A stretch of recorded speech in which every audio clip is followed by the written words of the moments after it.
Professor Yunus, তুমি যেভাবে রাষ্ট্র ব্যবস্থাকে ধ্বংস করে দিচ্ছ, যেভাবে লোক ভাড়া করে নিয়ে এসে আমাদেরকে ঐক্যের পরিবর্তে বিভেদ সৃষ্টি করেছ, তার জন্য তোমাকে কাঠগড়ায় দাঁড়াতে হবে। যে ফেব্রুয়ারি নির্বাচন না হলে নাই, কিন্তু গণভোটটা আগে দিতে হবে।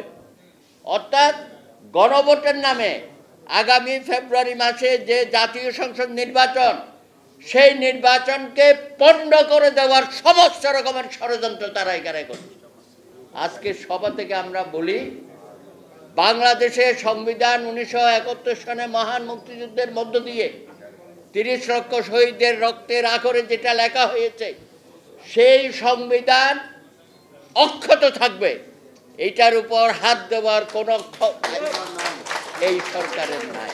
আপনারা নতুন নতুন বক্তব্য দিয়ে আবার বলছেন কি সমস্ত দলগুলো আপনারা ঐক্যবদ্ধ হয়ে এক সপ্তাহের মধ্যে আমাদের জানান। জনগণকে তোমার বাপের চাকর নাকি? তুমি নির্দেশনা দেওয়া শুরু করে দিয়েছ। আমরা জানাবো না।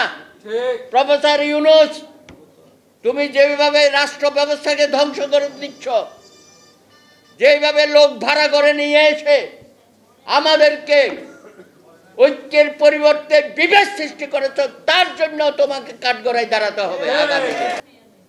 অনৈক্যের মধ্যে আপনি আবার বাতাস দিতে যেন না।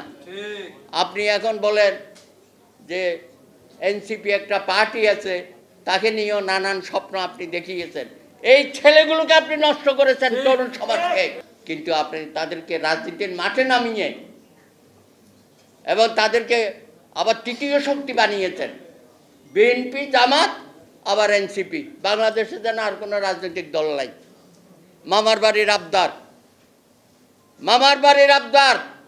এই ছেলেগুলোকে আপনি বিপদগামী করেছেন। তাদের পরিবার পরিজনকেও আপনি অসম্মানের জায়গায় নিয়ে গেছেন। তাতে একটি শক্তি, যারা নির্বাচনে সরকার গঠন করার কোনো সম্ভাবনা নাই, তারা সরকারের বিভিন্ন জায়গায় বসে বসে সরকারের অংশীদারিত্ব তারা উপভোগ করছে। তারা বিভিন্ন জায়গায় পদ পদবি নিচ্ছে, নিয়োগ বাণিজ্য করছে, ট্রান্সফার করছে, ব্যবসা বাণিজ্য করছে।